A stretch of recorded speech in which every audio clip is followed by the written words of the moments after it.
am the man of this house," her husband roared.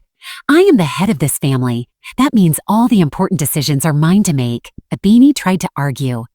"But Kofi, this is my vacation home we're talking about." "Are you deaf?" Kofi's voice was sharp with growing irritation.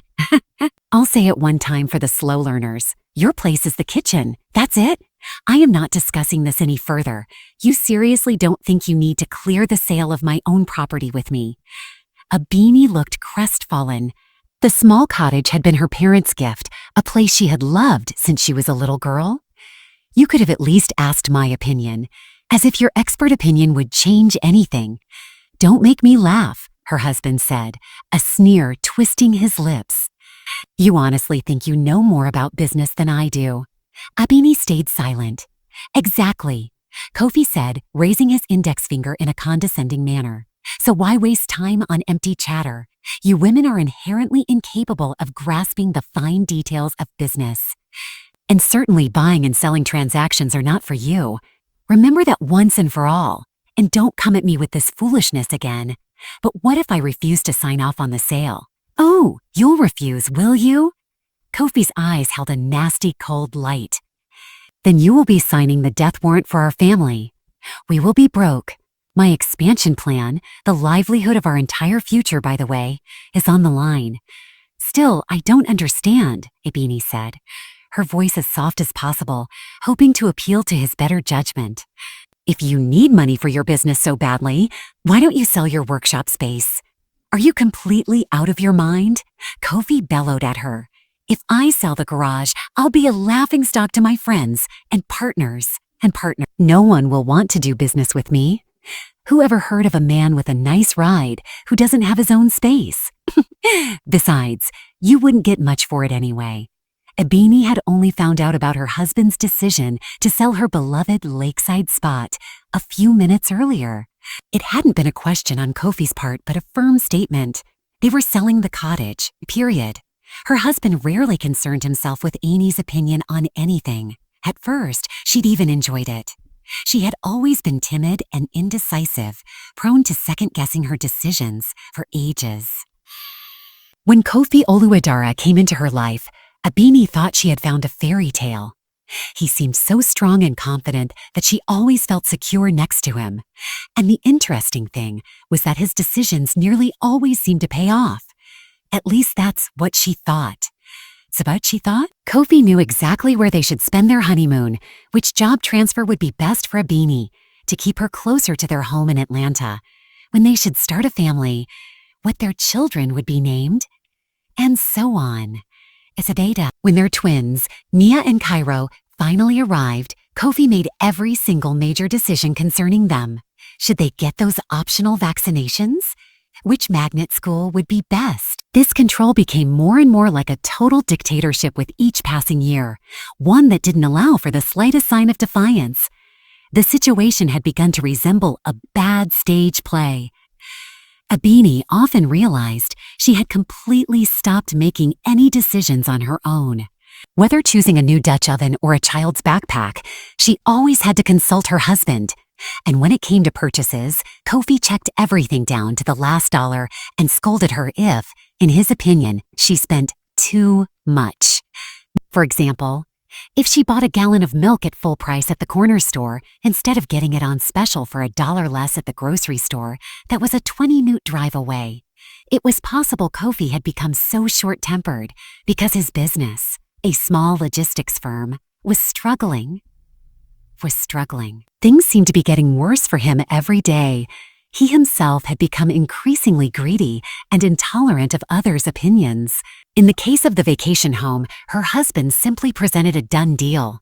In just a couple of days, he had found a buyer ready for a quick closing. All that was left was for Abini to sign the paperwork. When Kofi told her, he was certain she would meekly agree to sell the place she loved and insta. However, something went wrong. Her husband spoke about the deal in his usual authoritative tone, but the more he pressed, the stronger a forgotten feeling rose within her. "I can make decisions that directly concern me," a voice whispered in her head. "Why should I do something I don't like?" Abini absolutely hated the idea of selling. It had been her parents' wedding gift to her.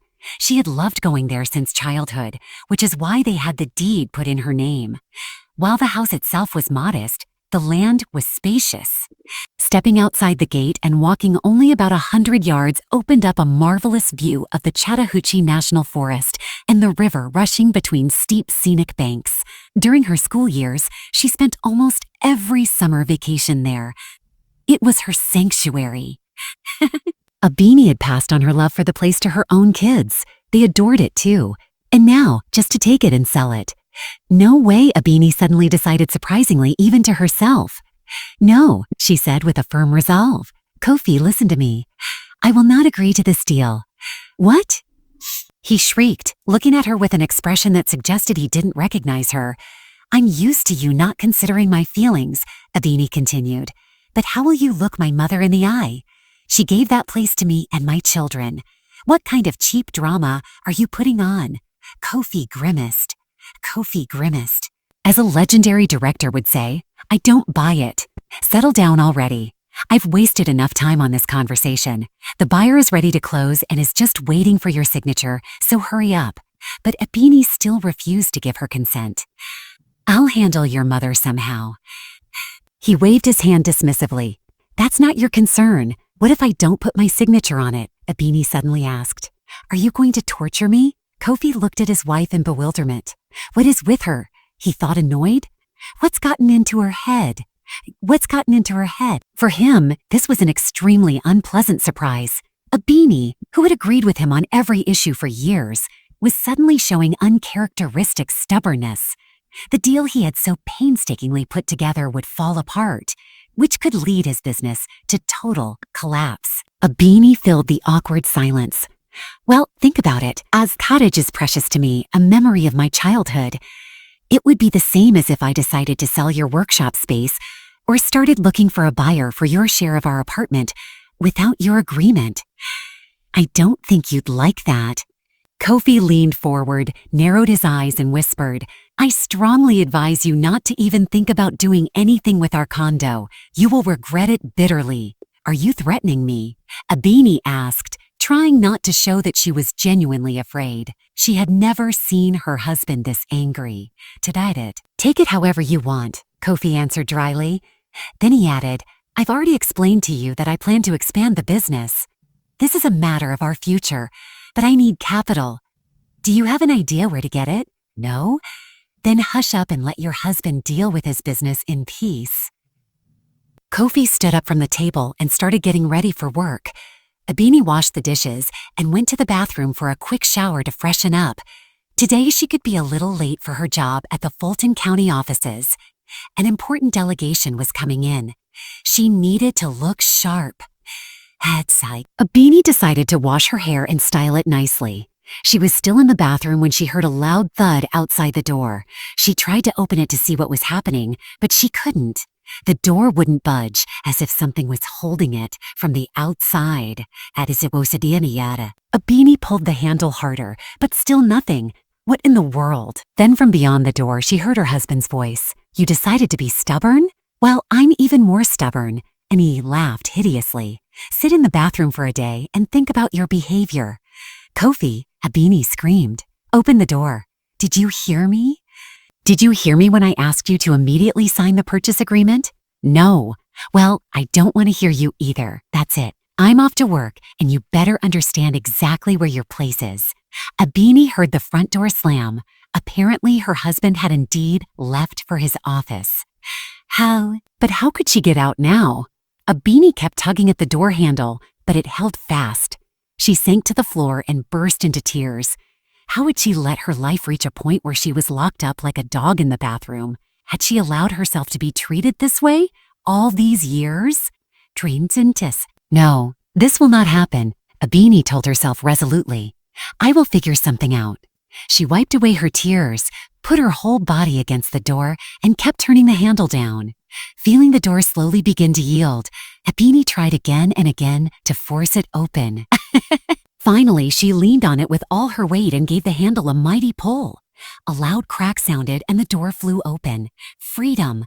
Amy couldn't believe her luck. It turned out that when Kofi left, he had decided to brace the door with a wooden broom, which had shattered when she leaned on the door with all her strength. A broom? That's how he values his wife. She's nothing more than a cleaning tool to him. Oh no, she muttered to herself. There, Sam, you won't get away with this. Beanie still had a little time left to get ready for work without rushing.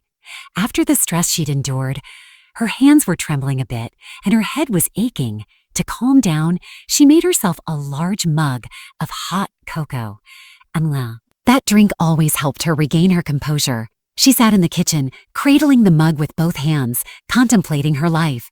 It's unbelievable how beautiful things started, she thought sadly. Kofi seemed so caring, so considerate. How did I not see his true colors right away? She desperately wanted to talk to someone about the whole situation.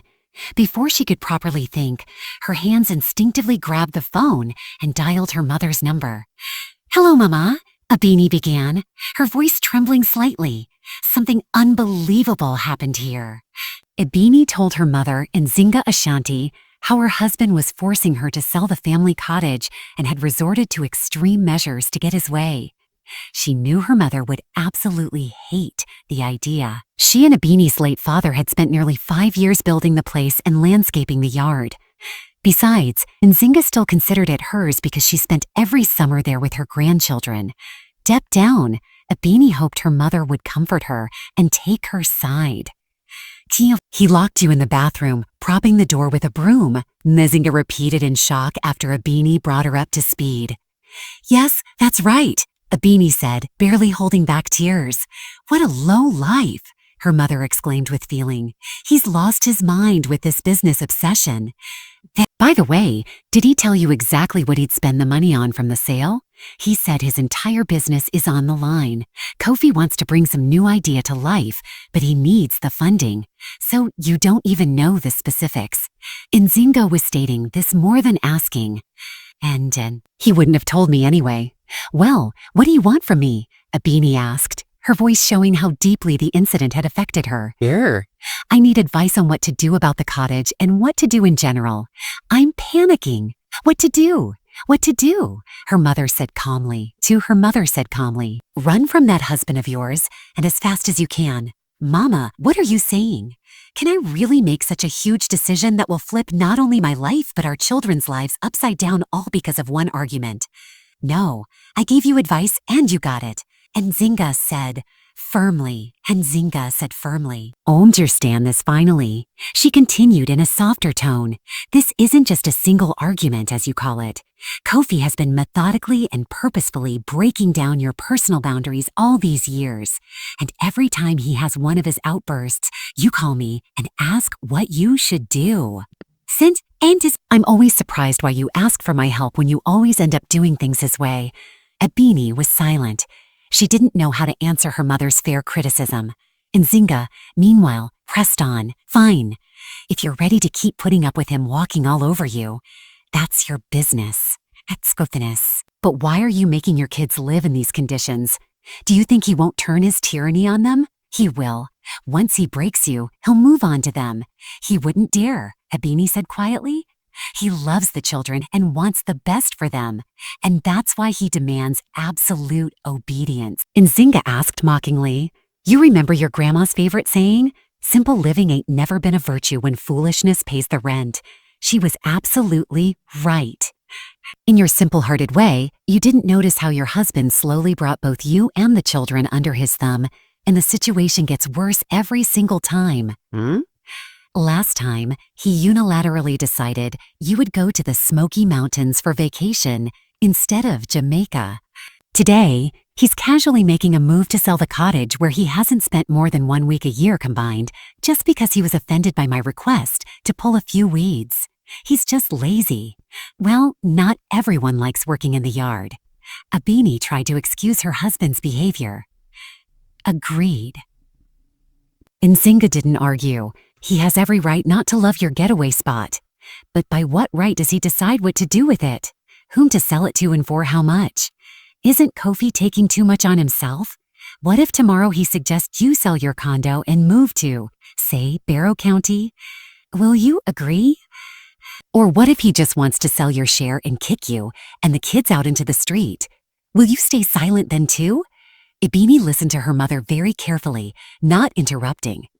The more food for thought Nzinga gave her, the more convinced Ebony became that her mother was right. I wouldn't be surprised if after a while my son-in-law decides to trade you in for a younger, more compliant wife and simply takes everything, Nzinga said with a heavy sigh. No, I will never allow that, Ebony stated confidently. God willing.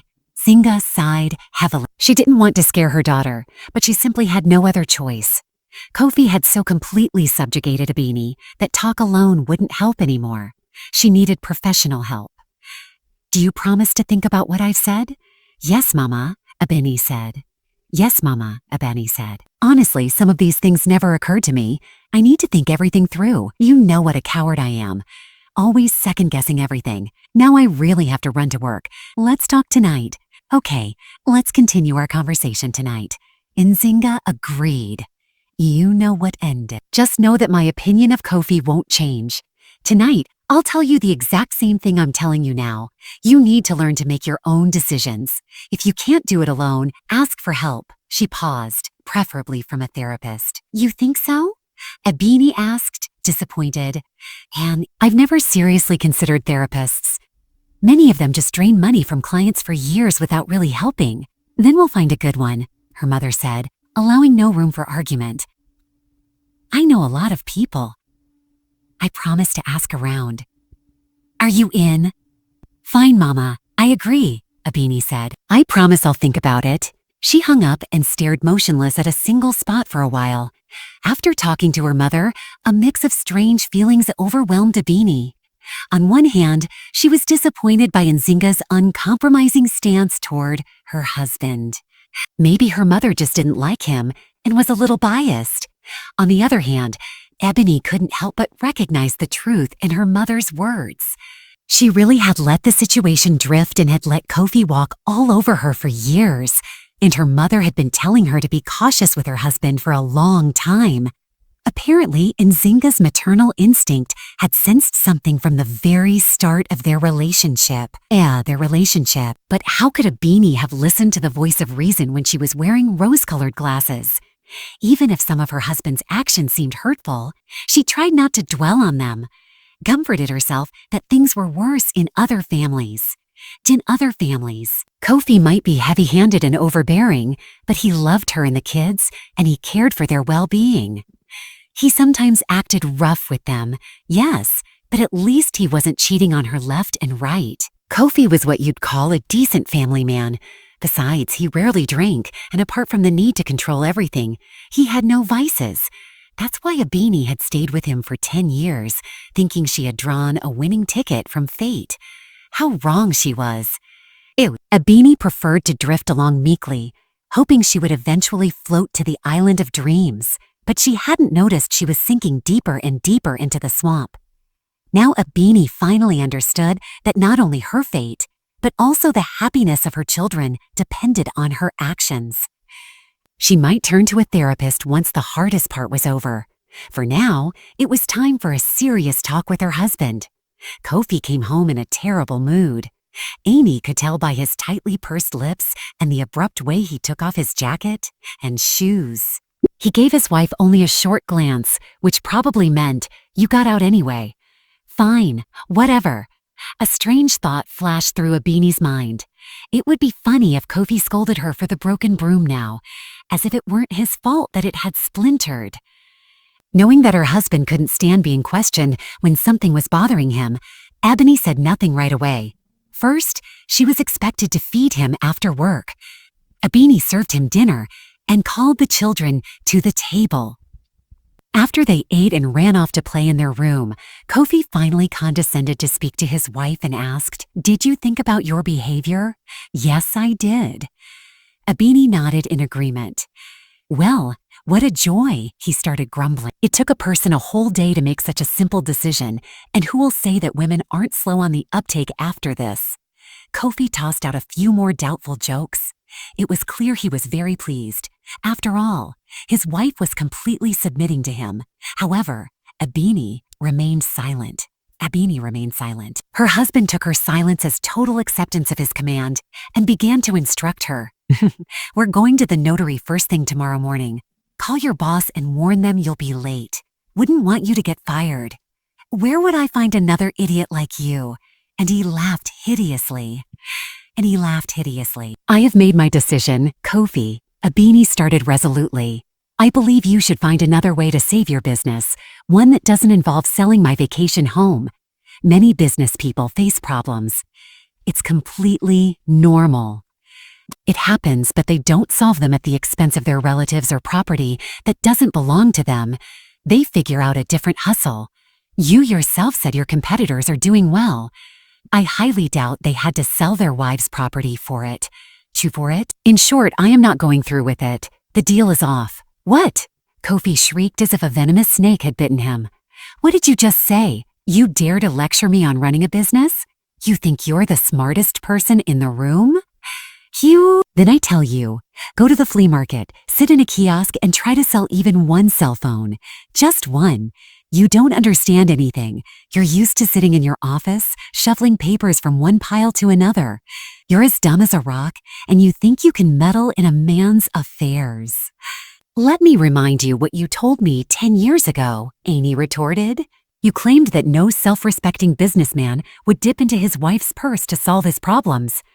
A man should have his own head on his shoulders. And you know what? I remembered your advice, and I'm not going to stick my nose into a man's affairs.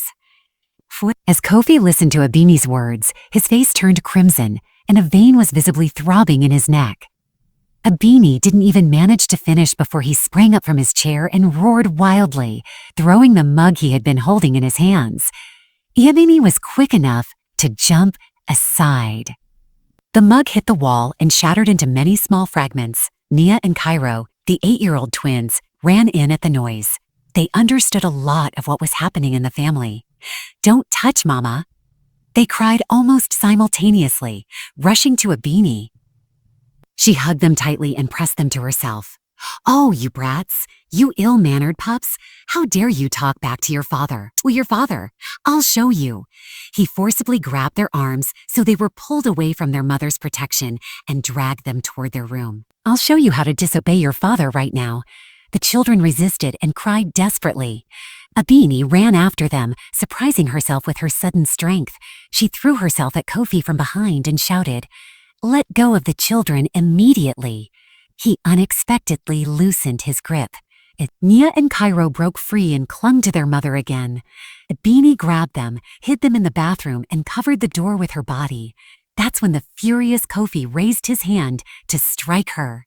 The next morning, Abini knew with certainty that the only way to save herself and the children was divorce.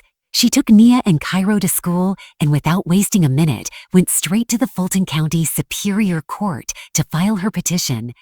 After that, she immediately called her mother. "Abini, how are you all? We were supposed to talk last night. I was worried sick. Why didn't you answer?" "Oh, Mama." Abini began her story. "So much happened last night. But you can be happy for me. I'm going to divorce Kofi. I already filed the paperwork." Finally, Nzinga exclaimed, "Did you really find a therapist who managed to set you on the right path in one evening? That specialist must charge a fortune. That specialist is well known to you, Mama." Abini answered with a sigh. "He flew off the handle yesterday." And then he raised his hand to me. "I don't want to talk about it. He's a jerk. And the children, are they okay? They're at school now. I'm just leaving the courthouse. You opened my eyes to my whole life yesterday. And you know what? For the first time, I was able to look at myself objectively. Thank you for everything. I love you so much and forgive me, the fool, for being blind and deaf for so many years. I'm so ashamed. Oh, honey, don't blame yourself for anything. And there's nothing for me to forgive." Nzinga was so moved. She was barely holding back tears. Holding back tears. "Maybe you and the kids should come stay with me for a while. What do you say? That's a great idea." Abini was delighted. "I took the whole day off today. I'll pick them up from school and come straight over. I'll be waiting for you all, and I'll cook something delicious." And Nzinga promised and hung up. Jan hung up. When the children's last class was scheduled to end, a beanie went to the school entrance. Their second grade class appeared and familiar faces of the kids flickered past, but Nia and Cairo weren't among them. A beanie's heart squeezed with anxiety. She approached the teacher to find out where her children were. When the teacher replied that their father had picked them up during the last break, a beanie nearly fainted from horror. She frantically called her son's number, but he didn't answer. So Vinabani called Naya's number, but an indifferent mechanical voice told her the subscriber was out of the service area. At that very moment, her phone rang. It was Kofi. "Give me back my kids immediately. If a single hair on their heads is harmed, I will kill you with my own 2 hands. Goo hands." She screamed into the receiver. "Easy there, businesswoman. Slow your roll." Kofi laughed nastily. A beanie felt like she was about to lose consciousness. "Bottom line, you'll only see the kids once you sign the purchase agreement. You give me the cottage, I give you the kids. Get it? After all, they're my kids too. And they are with me legally. Let me talk to them," she demanded. "Anything else you'd like?" Kofi sneered in response, but he still passed the phone to Cairo. "My darlings, how are you?" A beanie asked them on the verge of tears. "Mama, come get us. We don't want to stay with Daddy." Cairo cried into the phone, and in the background, a beanie heard a terrified Nia sobbing. Then Kofi's voice was heard in the receiver. A beanie shouted, "You just try to hurt the children. I want them home in half an hour. Do you understand? Otherwise, I'm calling the police." Would you really choose a dilapidated shack on a miserable patch of land over your own children? Kofi asked her. "I never thought you were so greedy, but I realized you were slow a long time ago. Anyway, I'll be waiting." A beanie immediately called 911, but disappointment awaited her. The children were with their legal father, so no one was going to start searching for them. A beanie hysterically called her mother, and Nzinga was speechless at first, but then she pulled herself together and remembered that her neighbor was a high-ranking officer in the Atlanta Police Department. She immediately called him. An hour later, a beanie and her children were sitting at her mother's home drinking sweet tea. They were a little scared, but generally fine. It turned out Kofi had been hiding with Cairo and Nia in his precious workshop space that he hadn't wanted to sell to save his business. The divorce was finalized. The court granted the children to a beanie, which made them incredibly happy. Kofi showed his true colors until the end. Nzinga merely snorted contemptuously when at one of the hearings he begged the judge almost tearfully to empathize with his situation and grant him extra square feet of their apartment. Naturally, he was denied and received exactly the share he was legally entitled to. After the sale of the condo, a beanie gave her children a portion of the money and immediately made the first down payment on a mortgage for a new place. On a beautiful September day, a beanie, her children and her mother gathered at the cherished Pine Mountain spot. It was a Sunday, no one was rushing anywhere, and they could peacefully enjoy the gentle sunshine. "It feels like summer. It's so warm," Cairo exclaimed. "The thermometer is showing 72 degrees. Yes, Nzinga confirmed. "It's that beautiful Indian summertime when the warmth returns for a little while just to make us all happy. Now who wants to try the peach preserves?" she asked her grandchildren. Me. The children took to sampling the jam with joyous squeals straight from all the little serving dishes. "It's so good here at the cottage," a beanie exclaimed, stretching sweetly in the porch swing. "We're happy too," the children confirmed, cheerfully, licking the dishes, which had miraculously run out of jam. "Grandma, can we have seconds?" "Of course, my little birds. I'll bring some right now." She returned a couple of minutes later, carrying several jars of preserves.